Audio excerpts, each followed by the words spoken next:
Oh. Magic at first sight. So she sent me a letter, because I'm from Brazil, and was delivered by a parrot. I met her in the second film. I remember really well when I went to Livingston, and I saw lots of people walking with brooms, and Rose was quite magical. And Mira gave me a couple of weeks work experience that becomes 3 weeks, 4 weeks, 3 months, 22 years.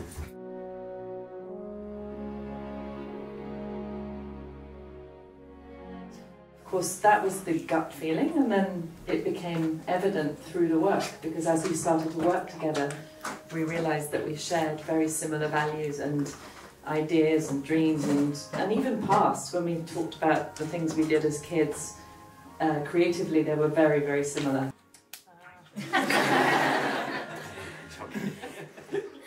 But actually, but we don't really have any. I think that's why we're still working together after 22, 23 years, because there is a very good collaboration, and we kind of think the same. It's so weird sometimes that I start doing something and you said, oh my god, it's exactly how I was imagining that it should be.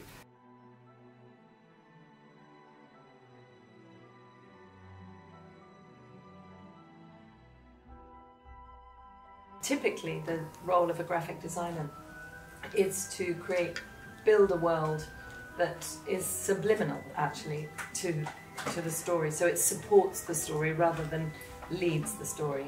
But in Harry Potter, there were so many objects in the writing that were almost like characters. So the Marauder's map it had a personality. For us, it kind of had a soul. So there were many objects that took on their own significance, and I think that's why the audience, you, started to appreciate those objects for their role in the whole wizarding world.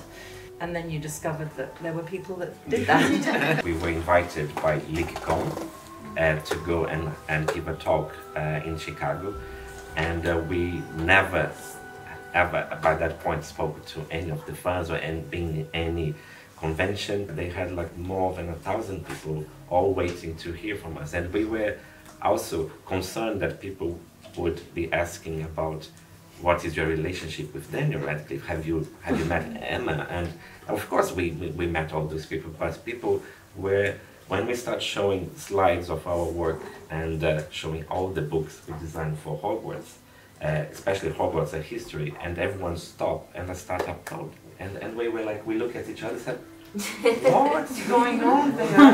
Applauding a prop, like a slide of a book that you see very quickly in the film.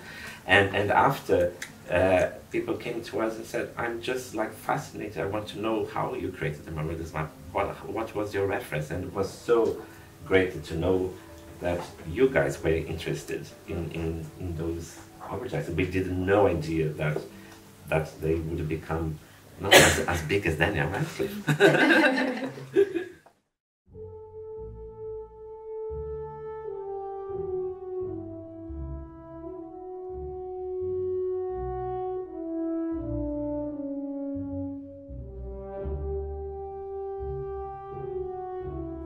Keeps us young. I reckon. Yes. I reckon that's what happens, because 22 years we've worked for this amazing world, but every time there's a new project for the wizarding world.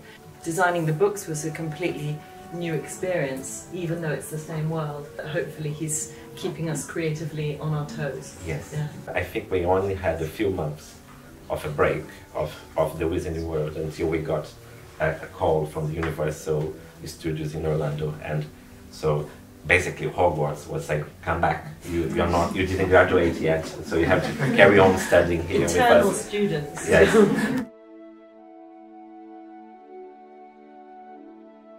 I think the first was the hardest because everything was new. The casting, the costume, the lighting, the scenery, everything was new. And of course, after the first one, then we've established some rules. A bit like with the films, you know, you start to build a language. Yeah.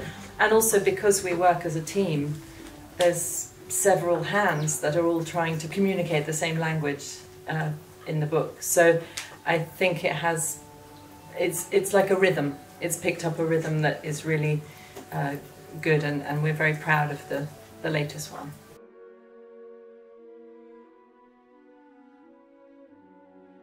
I don't think we made a list, but we did have a lot of our things, this is a disclaimer, a lot of our things start with a bit of a joke between us. So it's like, let's have a studio. Or let's do 12 books that sit together in a... We could visualize the spines on the bookshelf before we even had, I don't know, the contract. I think it's quite a good philosophy for life if you visualize the thing and it manifests. Yes. We had lots of titles, too many titles actually. Peter Pan was really the first baby, and an interesting one because we wanted to create something that was from the world of Peter Pan, not about Peter Pan. So it was completely immersive, and I think that was really what drove the whole series and how we chose what was the next title. I would love to bring some of the Brazilian classics to a bigger audience, so yeah, something that we should investigate.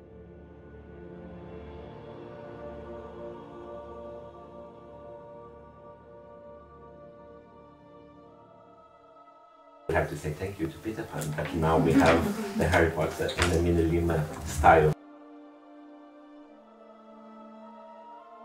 At the beginning of any of the books we do a book map that basically is exactly to decide where the illustrations will go on each page and which passages of the text deserves to be illustrated. Some books is really hard to choose because you want to basically illustrate every single page, and that would be, we would still be doing Peter Pan, I think. We need to make sure as well that they kind of punctuate the book properly. So otherwise, the book will be open in a very different, weird way. And but there are moments, for example, in Harry Potter that we have to do the Marauders map, we had to do the Hogwarts letter, we had to do the Time Turner. And sometimes, especially in Harry Potter, there were loads of things happening in the beginning of the book, and we're like, oh, how are we going to do? So that is yeah, it is a challenge. What was lovely is thinking about the chapter openers. This book is quite theatrical. It's quite like a theatre, and for every chapter to start with a kind of ta-da.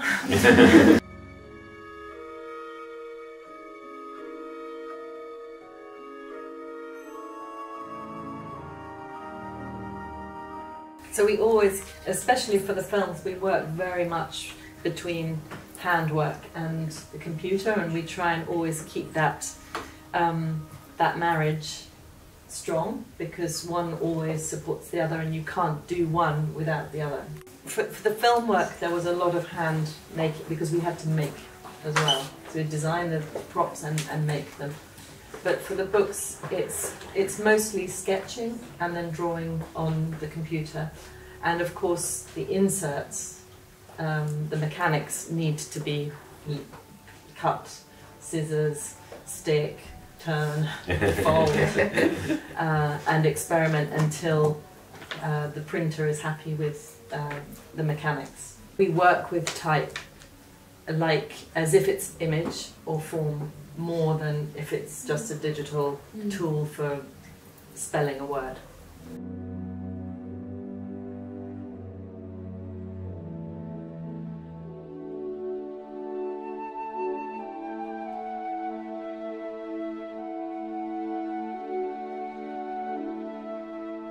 First of all, we know nothing. Okay.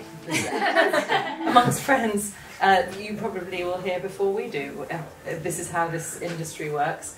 We also don't know, if we were to do it, how we would confront those things. But, you know, it's all about story. So it depends what's in those stories. There might be new things. I have no idea. In the same way, when we started the books, we were like, how are we going to unthink the film work? But you find a new way, a new path, because you have new material to deal with. So we're really, really busy at the moment, so it suits us really well that we have not had a call or an owl.